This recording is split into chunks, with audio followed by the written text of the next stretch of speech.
Destiny protesters are calling on state officials to release inmates eligible and approved for parole.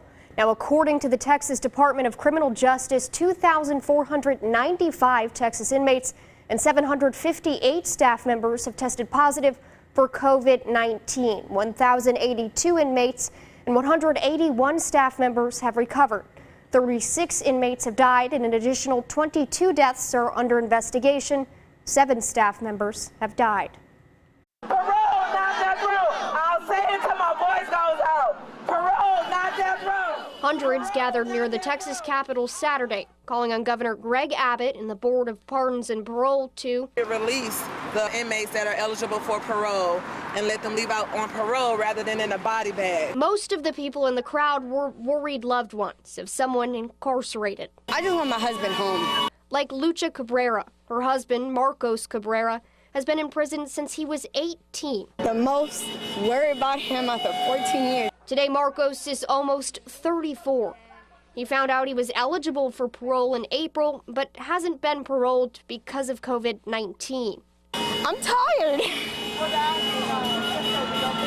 I just let him go. He'll comply with the rules. As the days go by, the situation seems to grow more and more serious. Last month, Lucha says her husband came down with a fever. She hasn't heard from him since. They just need to let it go. He got approved. He served his sentence. And the Texas Freedom Rally also took place at the Capitol today. The two protests overlapped for about a half an hour.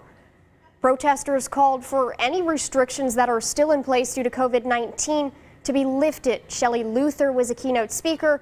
Luther is that Dallas salon owner who made headlines when she was briefly jailed for operating her business despite Governor Greg Abbott's previous executive order.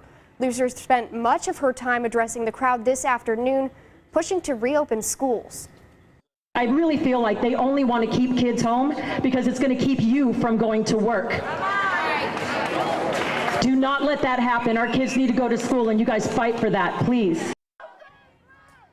And while there is still a bit of uncertainty surrounding school reopenings, the CDC has released guidelines to help schools with the process. And come June 1st, Texas schools do have a green light to host summer school if they want to.